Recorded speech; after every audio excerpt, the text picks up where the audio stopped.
Saya Bapak Budi. Kamu, saya Bapak Budi. Dan ini cerita tentang Master Ali, kepercayaan keluarga kami. Darah Master mengalir dalam keluarga Master Ali. Master Kungfu. Yang Ale. Master Masak. Bukan. Master Akuntansi. Bukan. Kalau gini, Nah, ini. saya percayakan gelar Master ini padamu. Bangunlah rumah dan gedung dengan cetok legendaris warisan Sang Master. Dan semen 3 roda dengan Master Tech Formula terpercaya puluhan tahun sebagai semen kualitas terbaik. Selamanya kokoh terpercaya. Bersama semen 3 roda, siang dan malam, Master Ali selalu menyempurnakan tekniknya. Jurus rumah tangga kokoh tanpa retak. Goresan gedung mencakar langit. Sampai kelokan terowongan MRT. Dari generasi ke generasi, kami selalu percaya pada Master Ali dan semen 3 roda. Selamanya kokoh terpercaya.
Nata Bumi, kami mengintegrasikan fasilitas produksi dan pengolahan limbah untuk menghasilkan semen ramah lingkungan.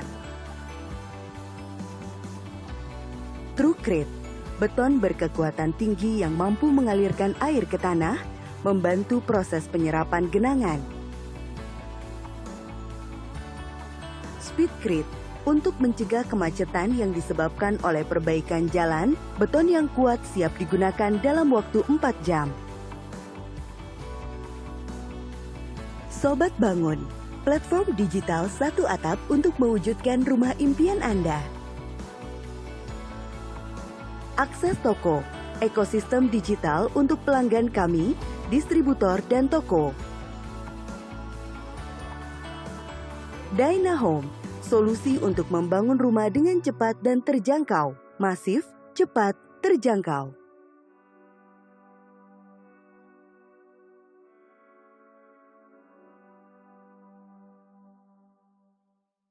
Hari ini, Assalamualaikum warahmatullahi wabarakatuh. Selamat siang Bapak-Bapak dan Ibu-Ibu peserta webinar kelima ISPI yang mengambil tema tantangan dan peluang pengelolaan lingkungan hidup untuk industri di Indonesia.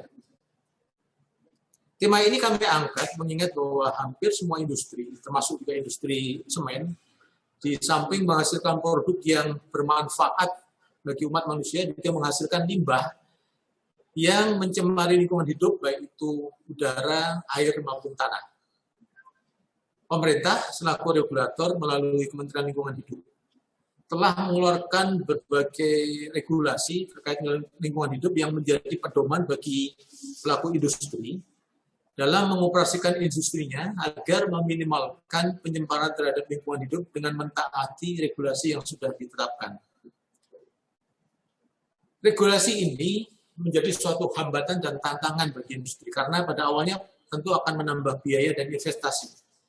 Tetapi di belakang tantangan tersebut sebenarnya terbentang peluang yang kalau kita cermati secara seksama akan menghasilkan inovasi yang akan meningkatkan efisiensi yang berdampak positif bagi operasi sebuah industri.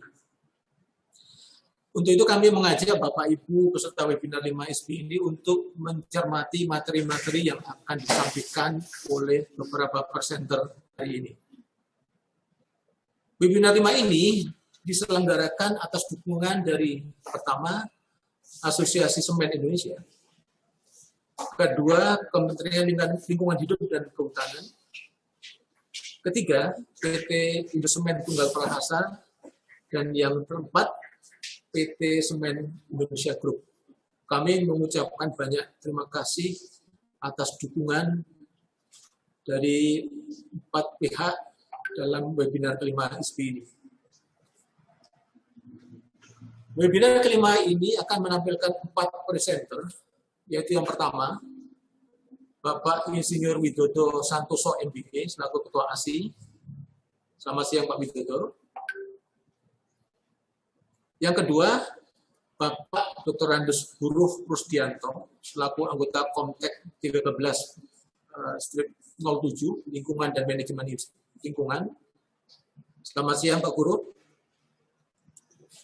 Yang ketiga, Bapak Rek Tri Hendro A. Utomo, ST, selaku Sekretaris Komtek 1307 Lingkungan dan Manajemen Lingkungan. Selamat siang Pak Hendro. Dan yang terakhir, Bapak Upoyo Prakoso, STMM, selaku Corporate Environment and Sustainability Head PT Solusi Bangun Indonesia. Selamat siang Pak Upoyo. Terima kasih kepada Bapak-Bapak presenter yang sudah berkenan menjadi narasumber dalam webinar kelima ISPI ini. Dan webinar kelima ini akan menampilkan 4 materi utama dari 4 presenter. Yang pertama adalah materi dengan judul Perkembangan Industri Semen Saat Ini dan Mendatang, yang akan disampaikan oleh Bapak Insinyur Widodo Santoso MBA selaku Ketua ASI. Materi yang kedua dengan judul Tantangan dan Peluang Pengelolaan Lingkungan Hidup untuk Industri akan disampaikan oleh Bapak Dr. Andes Buruh Rusdianto. Yang ketiga, materi dengan judul Dukungan Standar Manajemen Lingkungan menuju Industri Berkelanjutan akan disampaikan oleh Bapak Tri Hendro Utomo. Dan yang keempat, yang terakhir, materi dengan judul Menjadikan Tantangan sebagai Peluang melalui Strategi Keberlanjutan yang akan disampaikan oleh Bapak Upoyo Prakoso. Baik, untuk tidak memperpanjang waktu karena ada 4 materi yang perlu kita sampaikan hari ini, kita memasuki sesi pertama. Mari kita dengarkan presentasi dari Ketua ASI Bapak Insinyur Widodo Santoso MBA terkait perkembangan industri semen di Indonesia hingga saat ini dan proyeksinya 1 dan beberapa tahun ke depan. Untuk sesi ini mungkin agak sedikit berbeda dengan tata tertib yang saya sampaikan tadi. Tanya jawab akan kami langsungkan secara langsung, akan dilakukan secara langsung, tidak melalui link buku form. karena keterbatasan waktu yang dimiliki oleh Pak Widodo. Jadi nanti setelah presentasi tanya jawab akan saya pandu dan silakan Bapak Ibu mengisi pertanyaannya melalui chat. Baik, memasuki sesi pertama, materi akan disampaikan oleh Bapak Widodo. Waktu kami berikan, silakan. Bismillahirrahmanirrahim. Assalamualaikum warahmatullahi wabarakatuh. Bapak, Ibu-Ibu peserta webinar ISPI yang kelima atau perdana untuk tahun 2021. Marilah kita panjatkan syukur kehadirat Tuhan Yang Maha Kuasa atas rahmatnya, taufiknya, hidayah dan inayahnya kepada kita semua. Alhamdulillah sampai siang hari ini ya, kita tetap diberi kesehatan, bebas dari konflik pandemi 19. Pandemi COVID-19. Insya Allah. Bapak sekalian, judul daripada seminar kali ini adalah tantangan dan peluang pengelolaan lingkungan hidup untuk industri. Tentunya ini industri semen dan industri nasional pada umumnya. Jadi tidak terbatas pada industri semen. Bapak sekalian, saya dari asosiasi mengucapkan terima kasih kepada pembicara, Mas Guru, ya, Mas Supoyo, dan Bapak Tri Hendro dari Galaka, yang tentunya akan menyajikan makalahnya. Semoga bermanfaat bagi kita semua. Kali ini saya akan membawakan secara singkat perkembangan persemenan tahun 2020 dengan adanya pandemi COVID-19.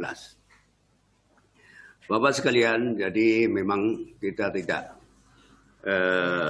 bisa menghindari dan terlihat nanti bahwa kita turun. Ya. Konsumsi semen dalam negeri itu sekitar 10%. Baik, jadi kita langsung aja ini papernya silakan.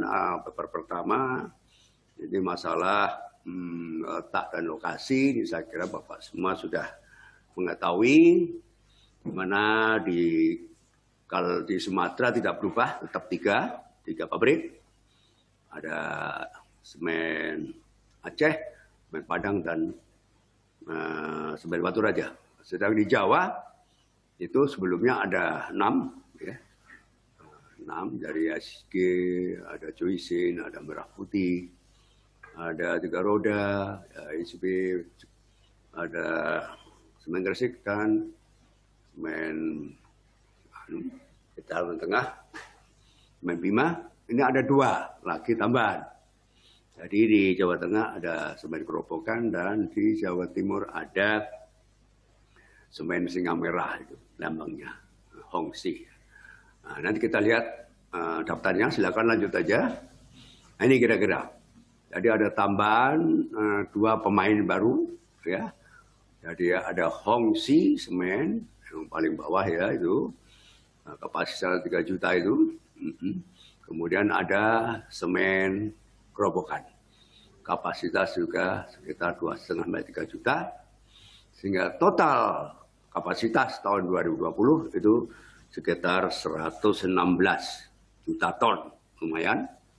Dan kalau melihat permintaannya, ya, dana negeri dan ekspor itu hanya 72 juta ton. Jadi utilisasi relatif hanya sekitar 62%. Nah ini, jadi saya kira turun dibanding tahun lalu. Karena tahun lalu kapasitas masih sekitar 110 ya juta ton. Inilah. Sehingga kalau kita prediksi tahun 2021 sampai 2025 itu naik sekitar 3-4%. Itu tahun 2025 itu utilisasi masih 76,8%, katakan 77%. Jadi masih ya ini produksinya, penjualannya sekitar 89 ya. 89 juta. Jadi masih sekitar 30 juta. Over kapasitas pada tahun 2025. Nah, ini yang perlu kita kita ketahui bersama, dan memang dalam ini Israel minta kepada pemerintah supaya tidak ada pembangunan pabrik baru, kecuali kalau dibangun di Irian Jaya, oke lah, karena semua pulau sudah crowded, sudah penuh, sudah over produksi. Ya. Ini data perkembangannya mengenai produksi, penjualan dan konsumsi domestik, semen kantong dan curah, ekspor. Ini data kami dapat dari perindustrian, nah, di mana setiap bulan kita melakukan rapat koordinasi di perindustrian. Nah, ini adalah produksi semen dan klinker. Ya. Di mana semen itu turun minus 9,8%. Semen ya. Dari 72 juta turun 64,8 juta. Jadi turunnya nggak main-main. Sekitar 72 dikurangi 65. 7 juta turunnya, luar biasa. Kemudian klinker itu alhamdulillah juga turun. dari 60 juta turun ke 55. 55 ya. 60 juta turun ke 55 juta. Jadi juga turun minus 7,5%. Nah, penjualan ini yang penting. Penjualan kita tahun 2020 kita mengalami domestik minus 10,4%. Atau kalau tahun lalu itu 60, hampir 70 juta, sekarang hanya 63 juta. Jadi turun 7 juta ton. Ya, bayangkan 7 juta ton kita turun produksi, konsumsi dalam negeri. Untung ekspornya ada kenaikan, ya, dari 6,4 juta menjadi 9,3 juta, naiknya 40%. Sehingga total generalnya penjualan domestik dan ekspor itu kita hanya turun 5,8% atau 6%. Ini yang menolong. Rincian daripada hal tersebut kita lihat di bawah Sumatera. Sumatera cuma hanya turun sekitar 4% aja, ya. Jadi 13,8 juta, kemudian Jawanya 34 juta, turun luar biasa, turunnya 13%, tertinggi turunnya ya. Sudah permintaannya tinggi, turunnya tinggi, ini yang kena terpukul betul, ya. Kalimantan 3,9 juta, turunnya minus 10,8%. Dan Sulawesi juga turun, yang biasanya naik.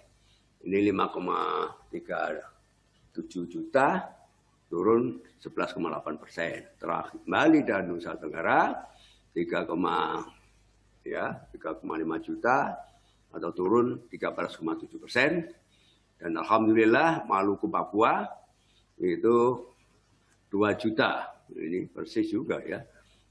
Dan naik sekitar 9,6%. Sehingga penurunan total itu sekitar tadi 10,4%. Ini kira-kira Bapak sekalian adalah mulai Januari sampai Desember konsumsi domestik. Terlihat yang hijau itu adalah tahun 2019, yang merah adalah tahun 2020. Januari sampai Desember tidak ada yang merah melebihi, semua di bawah.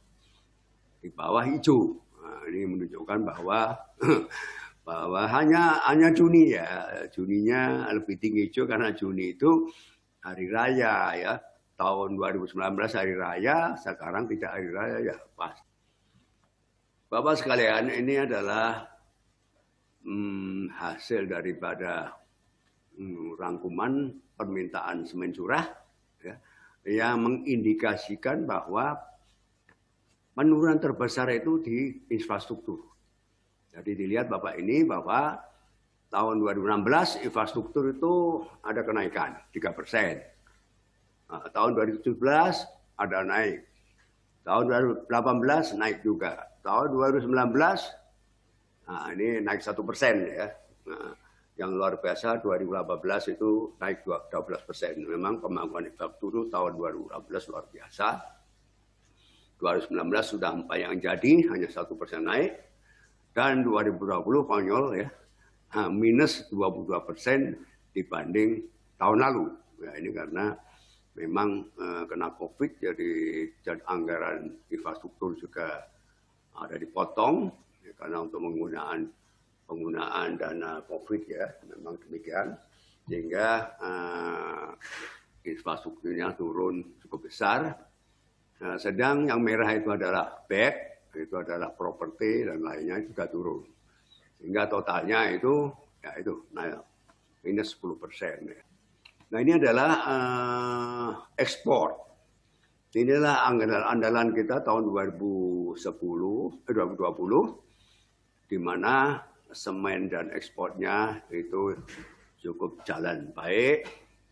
Nah, terlihat di sini sebelah kiri, itu total ekspornya semen memang turun minus 10%. Ini karena pada semester 1 itu kelihatannya turun ya sedikit. Jadi yang hijau, yang biru itu adalah tahun 2019, yang hijau adalah tahun 2020. Nah, kelihatan semester 1 itu hijaunya lebih rendah, tapi semester 2-nya sebelah kiri hijaunya dominan. Nah, sehingga turunnya hanya memang 10%. Namun alhamdulillah kelinkernya itu luar biasa, meningkat tajam sampai naik 57%.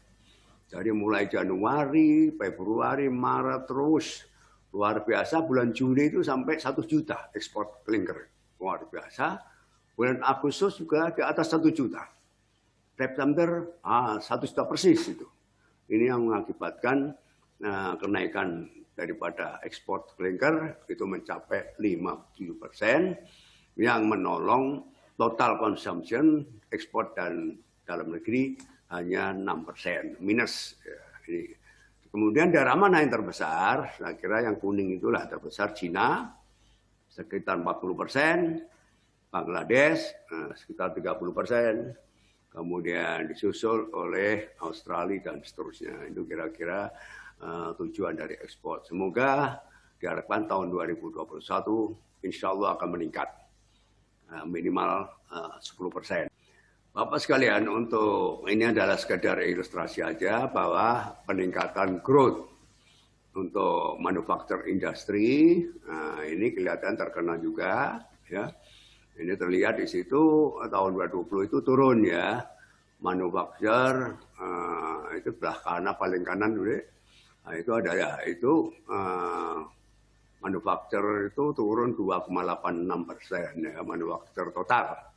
Nah, itu kemudian coal dan refractory,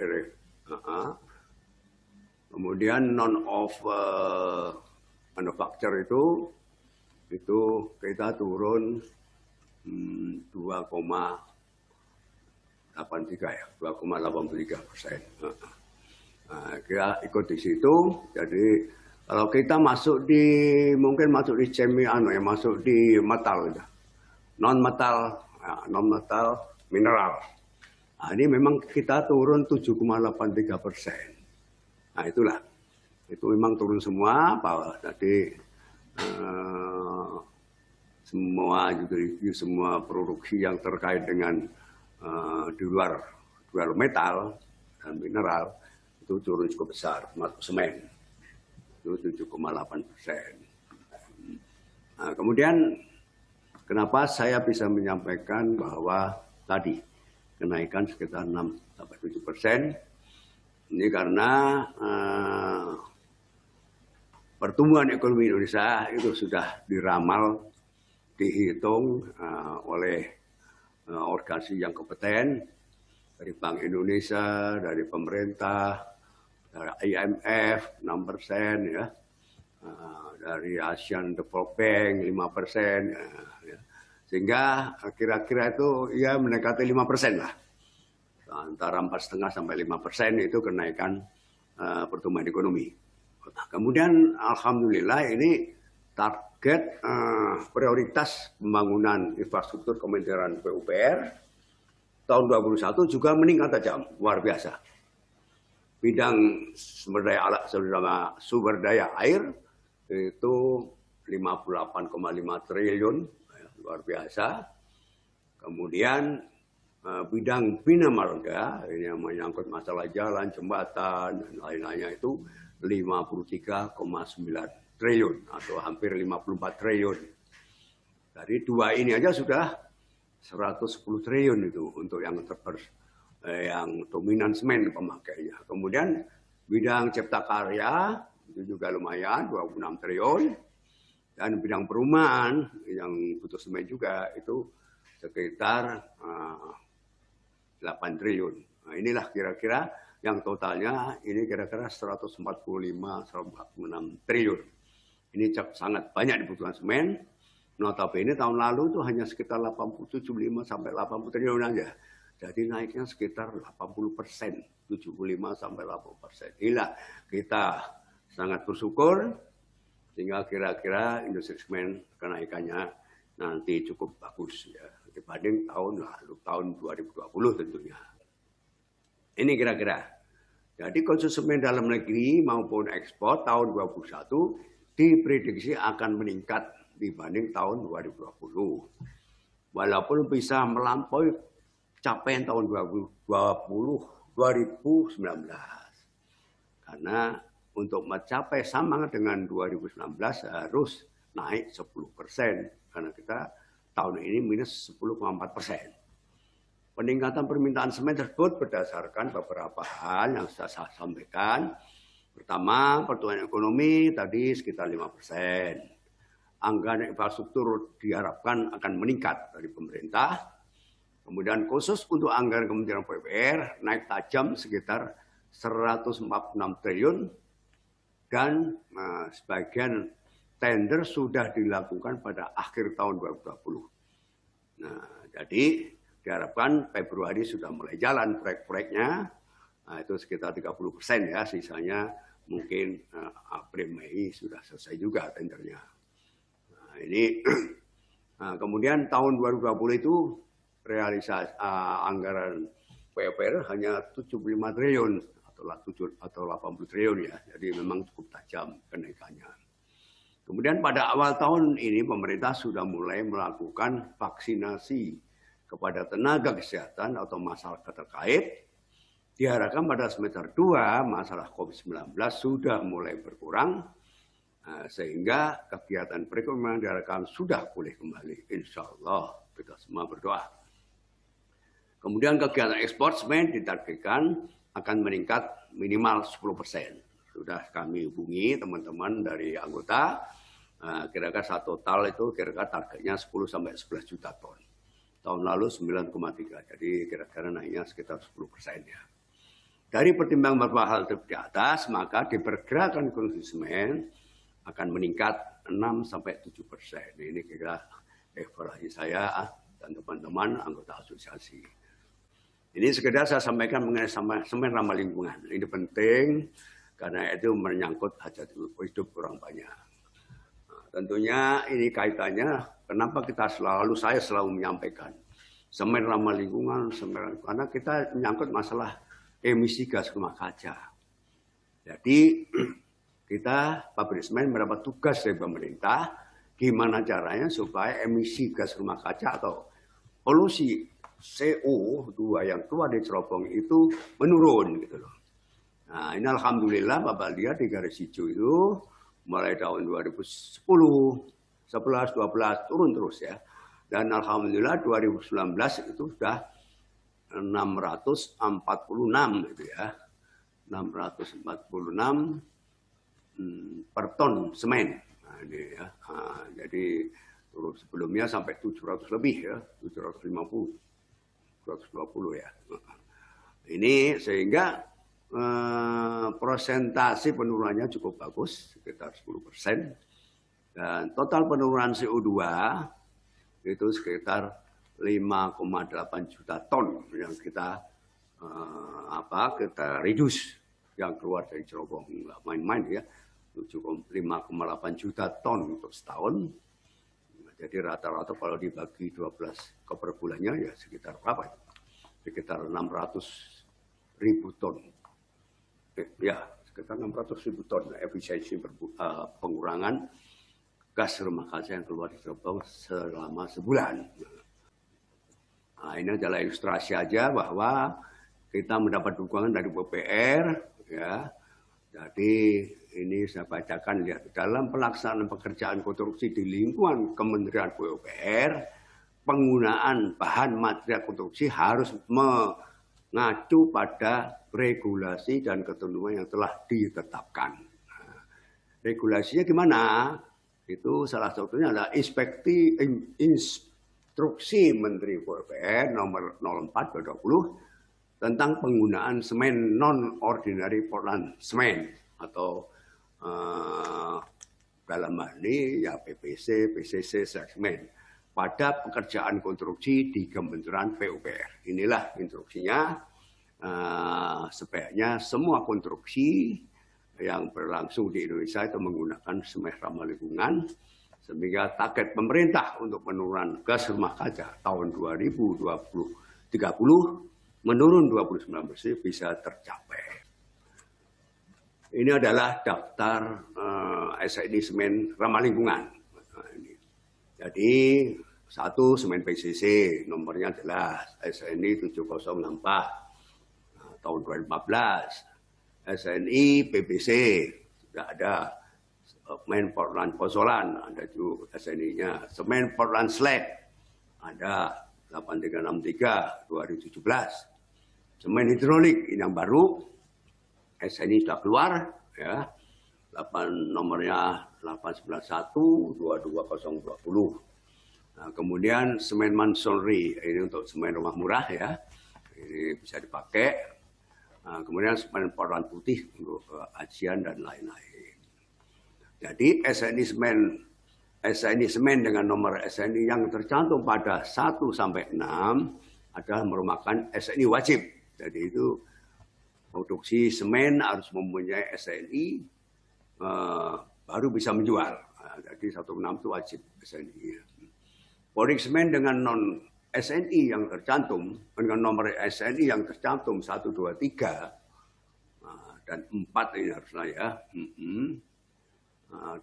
Adalah semen ramah lingkungan, PPC, PCC, dan salah itu tambahnya mestinya slag semen juga merupakan semen ramah lingkungan yang paling banyak digunakan di Indonesia. Jadi kemudian semen ramah lingkungan dapat digunakan pada konstruksi ringan maupun struktural sesuai penelitian ASI dan Pusat Litbang Pemukiman PUPR yang tata cara penggunaannya dituangkan dalam Surat Edaran Menteri PUPR nomor 07 bla bla bla tanggal 15 Maret 2016 tentang pedoman dan tata cara penentuan campuran beton normal dengan semen OPC, PVC, PCC. Itu kira-kira mengenai informasi mengenai semen ramah lingkungan. Nah, ini tinggal kesimpulan. Ya. Kesimpulan pertama, kapasitas industri semen di Indonesia tahun 2020 bertambah 3 unit integrated plant, bukan organic plant ya, sehingga kapasitas total mencapai 117 juta ton per tahun. Kebutuhan dalam negeri dan ekspor tahun 2020 diprediksi baru sekitar 73 juta ton. Maka masih kelebihan sekitar berapa ini? Ini 34 juta ton ya. Jadi sehingga kebutuhan semen masih tercukupi hingga 6 sampai 8 tahun mendatang. Tidak perlu bangun semen. Jika kenaikan demand sekitar 3 sampai 5%. Ini kalau ada kenaikan, kalau nggak kenaikan tambah lagi ya, bisa 10 tahun. Ya. Nah, karena selama ini kenaikan tidak lebih dari 3 sampai 5%. Ya. Hanya tahun ini memang turun. Jadi untuk mencapai lagi itu memang ya agak berat ya, mencapai normal kembali ya. Untuk bisa di atas 5% tentunya. Lokasi pabrik semen sudah tersebar di semua pulau dari Sumatera hingga Papua. Dan packing plant-nya tersebar hampir di semua provinsi di Indonesia. Setiap provinsi ada packing plant ya. Sehingga memudahkan pelayanan semen untuk kebutuhan pembangunan properti dan pembangunan proyek strategis, serta pembangunan infrastruktur. Jadi tidak ada lagi istilah langka semen. Ya. Tiga, industri semen berusaha membantu program pemerintah dalam menurunkan besaran emisi gas rumah kaca, di mana tahun 2030 diharapkan bisa turun 29%. Ini adalah komitmen pemerintah terhadap pertemuan di Paris oleh Pak Jokowi. Hal ini didukung oleh efisiensi biaya produksi dengan menggunakan bahan bakar alternatif seperti biomas, RDF, dan P3. Beberapa jenis produk semen ramah lingkungan antara lain adalah PCC, semen Portland pozolan, semen Portland slag, dan terakhir semen hidrolik. Kementerian PUPR, Kementerian KLHK, Kementerian Perindustrian telah membantu program ini untuk sosialisasi semen ramah lingkungan. Jadi, terima kasih tentunya para anggota kepada pemerintah. Kelima, konsumsi semen nasional tahun 2020 sebesar 62,728 juta ton atau turun 10,4%. Sedangkan ekspor semen sebesar 9,273 juta ton atau naik 44%. Luar biasa. Kemudian prospek konsumsi semen tahun 2021 akan meningkat sekitar 6-7%. Ini kira-kira kesimpulan yang saya sampaikan, Bapak sekalian. Semoga menjadi informasi yang baik yang dalam rangka program kerja tahun 2021. Saya sedikit membacakan pantun biasanya. Jalan-jalan ke kantor ISPI, jangan lupa pulang membeli buah duku. Marilah kita jalani tahun 2021 dengan penuh semangat dan perjuangan untuk menuju keberhasilan. Semoga pandemi COVID-19 cepat berlalu. Assalamualaikum warahmatullahi wabarakatuh. Selamat siang. Waalaikumsalam warahmatullahi wabarakatuh. Baik, terima kasih banyak Pak Widodo atas presentasinya. Yang sudah menjelaskan cukup detail tentang perkembangan semen, perkembangan semen di Indonesia pada tahun 2020 yang menurut data ada penurunan konsumsi semen sebesar 10,4% dibanding tahun sebelumnya. Namun dibantu dengan peningkatan ekspor semen sekitar 44%. Jadi untungnya, di sini masih ada untungnya, ada ekspor yang bisa meningkat. Tapi tentu dampak pandemi ini ternyata cukup berat terhadap industri semen di Indonesia.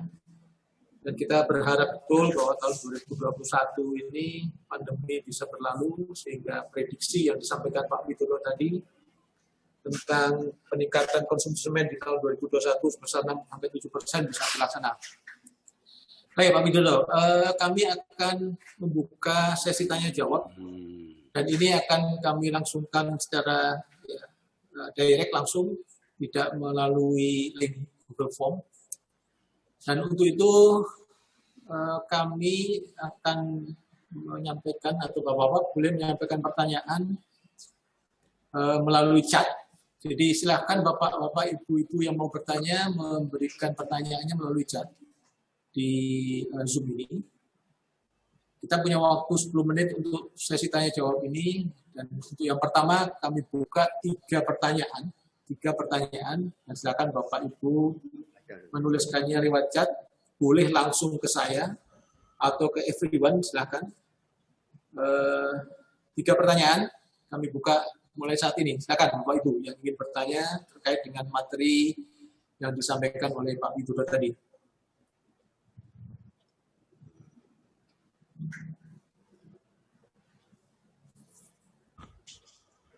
Ya, masih menunggu. Ada satu pertanyaan sudah masuk. Kayaknya sudah jelas. Kita tunggu sebentar lagi. Masih ada satu pertanyaan yang sudah masuk. Oh, ada. Kalau nggak ada berarti sudah jelas apa yang dipresentasikan. Kalau tidak ada, untuk jelas. Tidak perlu dipertanyakan lagi. Oke, sambil menunggu yang lain, saya sampaikan aja Pak Widodo, ada satu pertanyaan. Biomas apakah yang digunakan dalam rangka menurunkan kilogram CO2 per ton semen? Itu pertanyaan Pak, apakah betul biomas salah satu mungkin ini bahan bakar ya yang digunakan dalam rangka untuk menurunkan kilogram CO2 per ton semen? Silakan Pak Widodo. Baik, terima kasih. Dari Alfian Pak, itu yang bertanya Pak Alfian M. Reza dari PLN Engineering. Oh, 3. Biomas ya. Biomas betul Pak. Oke, jadi program dari pemerintah memang industri semen diminta untuk konservasi energi, tidak menggunakan batu bara terlalu banyak ya, karena batu bara kan timbul CO2 juga. Dengan penggunaan biomas ya, ada sekam padi, ada apa, itu mengurangi penggunaan batu bara. Itu prinsipnya gitu. Jadi kan CO2 gas rumah kaca itu sumbernya dari batu kapur yang dibakar, diproses calciner splitter, timbul keluarlah sisa gasnya, gas CO2. Kemudian yang kedua sumbernya adalah pembakaran batu bara untuk membakar raw material menjadi klinker. Coba itu sebenarnya yang terbesar adalah dari proses kalsinasi itu batu kapur tadi, itu sekitar 65% ya dari polusi yang keluar di cerobong, yang 35% itu dari batu bara gitu loh. Jadi dengan adanya efisiensi pembakaran, pengurangan pembakaran batu bara di Kelen, otomatis gas CO2 yang keluar dari cerobong akan turun gitu loh. Itu aja prinsipnya. Dan yang kedua juga dari segi efisiensi produksi juga meningkat. Nah, jadi itu Mas, jadi saya sampaikan itu prinsipnya adalah dengan adanya pembakaran RDF, biomas dan lain-lain B3 itu adalah mengurangi kebutuhan batu bara, mengurangi konsumsi batu bara untuk pembakaran di Kelen. Nah, jadi itu kira-kira. Jadi dengan demikian CO2 yang dihasilkan oleh batu bara ya berkurang gitu ya kira-kira. Terima kasih. Ada yang lain? Baik, saya kira cukup jelas ya Pak Alfian. Kemudian ada pertanyaan yang lain Pak Widodo. Ya. Ini mungkin agak sedikit keras di pertanyaan dari Pak Honi Ano.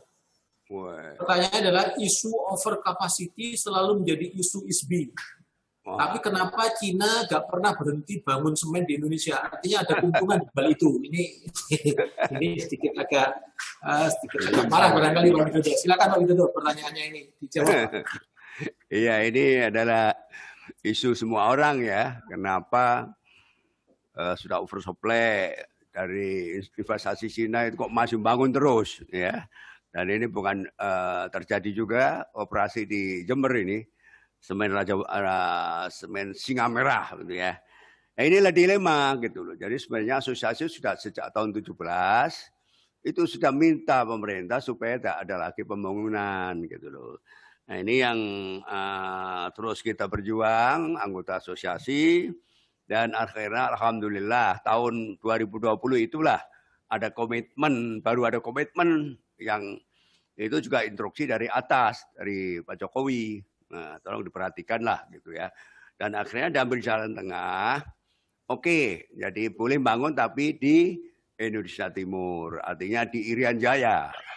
Nah, itu kira-kira yang terakhir. Jadi semoga dengan tahun 2020 ke atas tidak ada lagi pabrik semen baru kecuali yang mau membangun di Irian. Nah, tentunya kalau di Irian kita wajar aja lah, silahkan agar tenaga kerja di Irian itu bisa meningkat dan tentunya kalau dari Irian juga ekspor enak itu ke Papua Nugini juga dekat, ke Australia dekat gitu. Tapi kami dari asosiasi keberatan kalau dibangunnya di Jawa, di Kalimantan, di Sulawesi, ya semua kan sudah oversupply ya. Di Kalimantan mulai dari Sumatera, Itu sudah ada 3 pabrik, kapasitas kira-kira sudah melebihi 10 juta, mungkin 12 juta ya. Permintaan baru 7 juta, itu bayangkan. Ya. Di Jawa kapasitas luar biasa 72 juta permintaan kapasitas. Permintaan berapa? 36, 38, separuh itu ya. Nah ini, tadi kalau pertanyaan tadi memang ya barangkali mereka kelebihan uang gitu ya. Kelebihan uang, jadi dia mengharapkan mungkin 10 tahun lagi atau 8 tahun lagi sudah bisa menjual semen dengan kapasitas yang dibangun. Ya, itulah, jadi semoga aja ya permintaan dari asosiasi dan tentunya didukung oleh Menteri Perindustrian, PUPR juga, itu juga sudah komit. Hendaknya pemerintah tidak memberi izin untuk membangun pabrik semen baru kecuali di daerah Indonesia Timur. Nah, itu kira-kira ya jawabannya. Jadi memang dilema tapi terjadi. Terima kasih. Mudah-mudahan menjawab pertanyaan dari Pak Honi tadi ya. Kemudian ya satu lagi pertanyaan, waktunya mohon maaf untuk yang lain barangkali tidak bisa menyampaikan pertanyaannya karena waktunya yang cukup terbatas. Ada satu pertanyaan terakhir ya. Mohon maaf yang lain belum bisa dijawab. Ini satu lagi pertanyaan Pak Widodo berkaitan dengan semen ramah lingkungan. Apakah ada upaya ini dari Pak Zain Zoom, ini nama lengkapnya atau mungkin nama samaran Zain Zoom. Jadi pertanyaan adalah berkaitan dengan semen ramah lingkungan, apakah ada upaya untuk perlindungan pelestarian lingkungan selain dari aspek emisi? Mengingat bahan baku semen adalah batu kapur dan kebanyakan diambil dari gunung kapur. Sementara gunung adalah pasak bumi, yang jika gunung-gunung tersebut habis ditambang, digali akan mengakibatkan instabilitas permukaan atau kulit bumi. Ini Pak, silakan Pak Widodo. Oke, ya. Pertanyaannya masuk akal, tapi mungkin pengetahuannya kurang luas. Ya, jadi deposit pabrik semen di Indonesia itu 43 miliar deposit batu kapur. Sehingga kita baru berapa juta gitu ya. Jadi kalau semennya itu 70 juta, berarti batu kapurnya kira-kira 100 juta per tahun. Kita pernah deposit 45 miliar batu kapur. Hampir 1% nggak sampai. Nah, tapi memang benar untuk daerah tertentu tidak harus hati-hati. Makanya asosiasi sudah mengusulkan pemerintah sejak tahun 2016, tolong di Jawa jangan dibangun pabrik semen baru lagi. Nah, itu gunanya karena deposit batu kapurnya juga nanti terbatas. Silakan bangun di Sumatera, Kalimantan, Sulawesi dan seterusnya. Dan itu kira-kira. Tapi sebenarnya teman-teman itu kan sudah sebelum mengajukan proposal itu sudah melihat bahwa daerah-daerah batu kapur yang tidak lindung, ya, tidak lindung, artinya bisa ditambang. Nah, tentunya pemerintah juga menghitung, oh Kang ini bisa ditambang karena depositnya luar biasa banyaknya. Yang ini jangan. Nah, itu kira-kira. Jadi kalau mengatakan secara global, kenapa batu kapur itu kan sayang kalau dijadikan semen, itu salah. Ya. Batu kapur nilai tambahnya luar biasa. Kalau 1 tonnya batu kapur itu ada 10 ribu, jadi semennya itu 500 ribu, 600 ribu. Jadi nilai tambahnya luar biasa. Jadi sayang kalau diproduksi, itu adalah sumber alam Indonesia yang memang harus diproduksi, harus dimanfaatkan. Cuma saya benar harus ada pembatasan khusus daerah-daerah yang termasuk daerah lingkungan, daerah green, artinya daerah yang hijau ya, itu mah nggak boleh. Di Kalimantan nggak boleh itu bangun semen. Sudah ada minta tapi ditolak. Kenapa? Kalimantan ada tambang, ada batu kapur tapi daerah green ya. Karena terbatas, kalau ditambang habis semua anunya itu, apa pohon-pohonnya ya, karena depositnya terbatas. Tapi kalau di Sumatera, Bapak tahu dari Aceh sampai Lampung itu semua gunung kapur. Itu miliatan itu. Nah itu kalau ditambang ya boleh dong. Nah, kemudian di Sulawesi banyak batu kapur berlimpah. Kalau dibangun ya boleh. Masa dibiarin aja sampai kita kiamat? Sayang kan? Itu kira-kira. Jadi itu bagus ya, pertanyaannya sekedar untuk intervensi, mengingatkan, janganlah bangun pabrik semen sembarangan. Harus ada etikatnya, harus ada aturannya. Betul itu ada aturannya, Dik. Jadi memang sudah aturannya. Daerah yang green itu nggak boleh dibangun pabrik semen. Walaupun ada batu kapur. Contohnya di Kalimantan Timur. Tidak boleh itu dibangun pabrik semen. Kalau bangun grinding plant silakan. Itu ya jawabannya secara komprehensif. Terima kasih. Terima kasih Pak Widodo, dan mudah-mudahan Pak Zaim Zoom bisa memahami jawaban dari Pak jelas menurut saya. Dan sudah 11 menit, 1 menit lebih dari 10 menit yang kita janjikan, dan mohon maaf bagi Bapak Ibu yang lain yang belum ada 1-2 pertanyaan lain yang mungkin tidak begitu terkait dengan presentasi Pak Widodo. Jadi sekali lagi terima kasih Pak Widodo atas presentasi dan jawaban dari pertanyaan-pertanyaan peserta yang sangat menarik. Mudah-mudahan bermanfaat bagi peserta. Terima kasih sekali lagi.